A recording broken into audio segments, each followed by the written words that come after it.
Every day you're gonna wake up. You're currently in the middle of a problem. You just worked your way out of a problem. You're about to walk directly into a problem, or your problem is you've been winning. You have to identify what the problem is every single day. And then it's very easy. I believe in reverse engineering. You all know, hey, here's when I've been most successful, when I'm not seduced by success, when I connect to my burn, when I connect to that fire, when I connect to those things, I reverse engineer it. I know exactly what I need to do every single day. Just like every single one of you, you know what you need to do to win the day. But many of us choose to not do it. And so once you identify the problem, you identify the planning. The planning is as simple as this. This takes 2 minutes every morning. Here's my power list for the day. I'm gonna do these 5 things. And then the performance piece. If you would have come to practices with me at Alabama, you would have heard Coach Saban say 2 things all the time. Number 1, the way you do one thing is the way you do everything. And then we also say, we don't do things until we get them right. We do things until we can't get them wrong. And when you do that, you are going to receive a payoff. The payoff is confirmation that the process is working. Bumblebees don't take time out of their day to explain to flies why flowers are better than shit. They just go about their day in the wide open for the flies to see exactly what they're doing. But for some reason, the flies, because they're too buried in what they're doing, or because from the day they were born, they don't know any different, they continue to wallow in that shit. Some of us are born into flowers. Some of us are born into shit. Myself, I was born a fly, and I decided I wanted to become a bee. The fear of the unknown and leaving everything and everyone you know behind is near paralyzing. But when you gain the courage to be the one that moves forward, eventually you'll be the one to lead your entire family towards the flower. You should be convinced in your heart that you're doing the best you can with what you've been given. And hopefully that'll make you less anxious and it'll make you more hopeful. But, you know, you should have the same kind of regard for yourself that you have for someone that you love. Yeah. That's what love should do. Like if you love someone, if it's genuine love, you see their hidden soul. That's a good way of thinking about it. You get a glimpse of the light that they could reveal to the world if they revealed it. That's what you see. And then to act in love is to encourage that to come forward and to discourage anything that gets in its way. I will do good no matter what. No matter what happens to me, I will do good no matter what happens to me. It's an absolute rejection of the idea of being a victim. No matter how much suffering comes my way, no matter how much undeserved suffering comes my way, undeserved and unjust, let's say, in spite of my innocence, I will not lose faith and I will do good. Nietzsche said that you could tell much about a man's character by how much truth he could tolerate.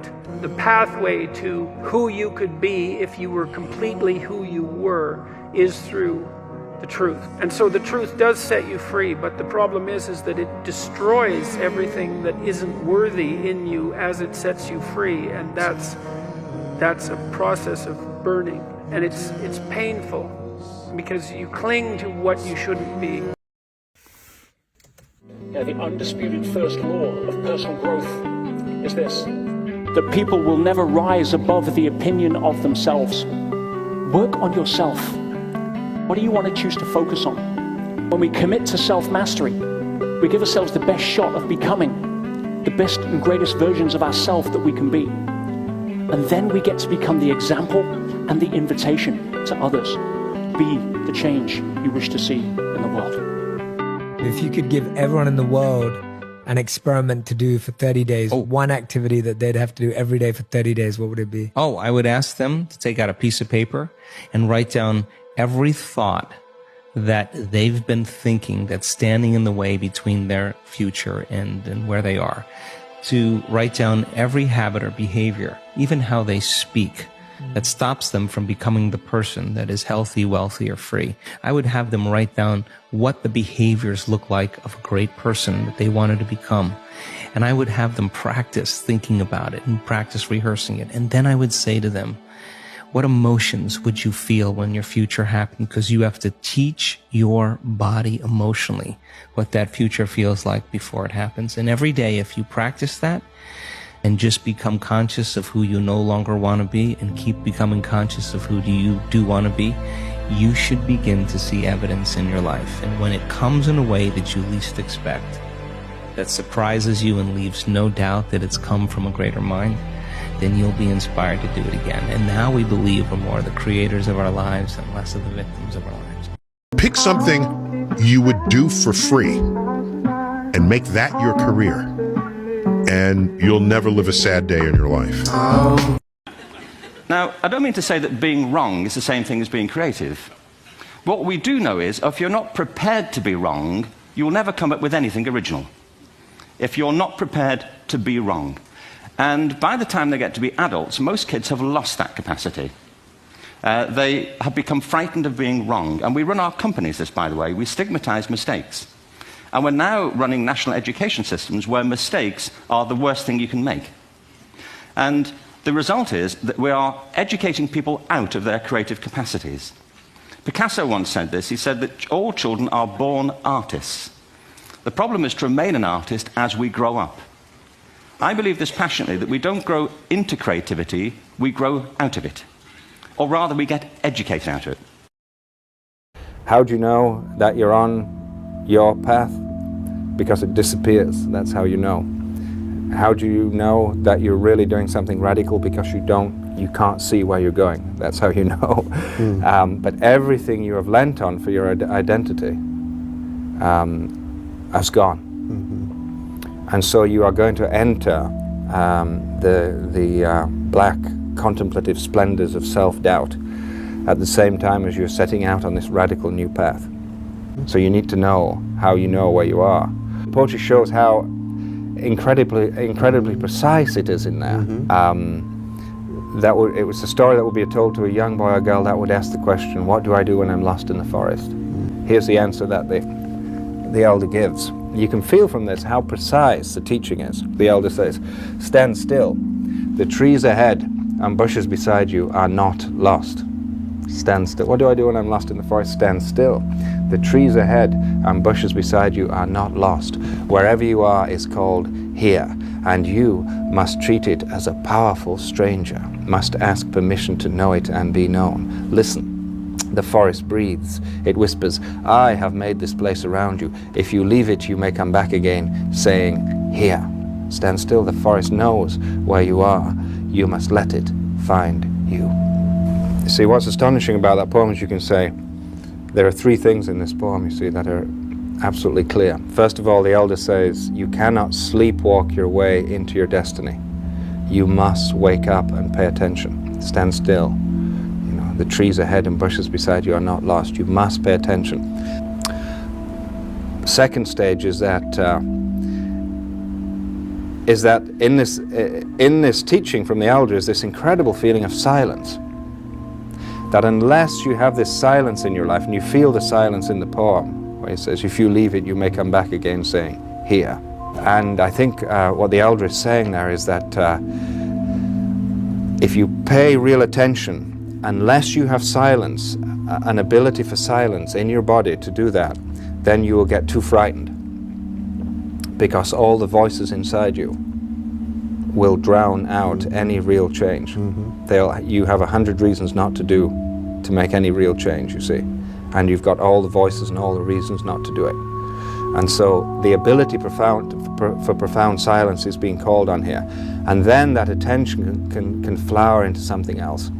The poem seems to be attempting to awaken a kind of intuitive sense. That's right. And then this amazing last line, the forest knows where you are. You must let it find you. Belief is a skill. Belief requires so much development. It's hard to believe things that you can't see. It's hard to believe when you're skinny or overweight that you can have a six-pack and that you can have a crazy physique. It's hard when you're poor to believe that one day you can be rich. It's hard to believe when your mama's working a 9-to-5 or 2 jobs that you can actually retire her in a couple years. But if you can sit there and have a conversation with yourself and believe that all things are possible, then everything is possible. Because like I said, it all starts with the mind. The mind is like the steering wheel of your life. And if you can't take control of your mind, somebody else will control it for you. And the people that understand how to control minds, they understand how to move people with fear, negativity, anxiety, comparison. And once you can take control of your mind and believe that all things are possible, the sky's the limit. What was the biggest lie you were told? It's not that simple. Why not? No, that's the biggest lie I was ever told. It's not that simple. And it's a lie they tell you over and over again. What's not simple? Any of it. All of it. It's how they get you to give up. You see, it's not that simple, Vinny. So what's the truth? That it is. That if you just do the thing that they tell you you can't, then it's done. And you realize it is that simple. That it always was.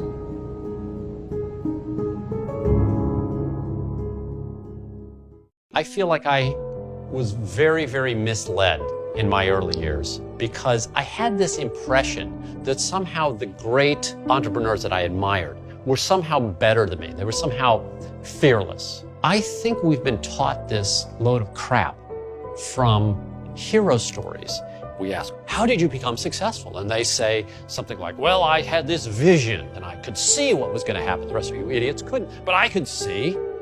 Someday you may find yourself on the edge of what mankind knows how to do.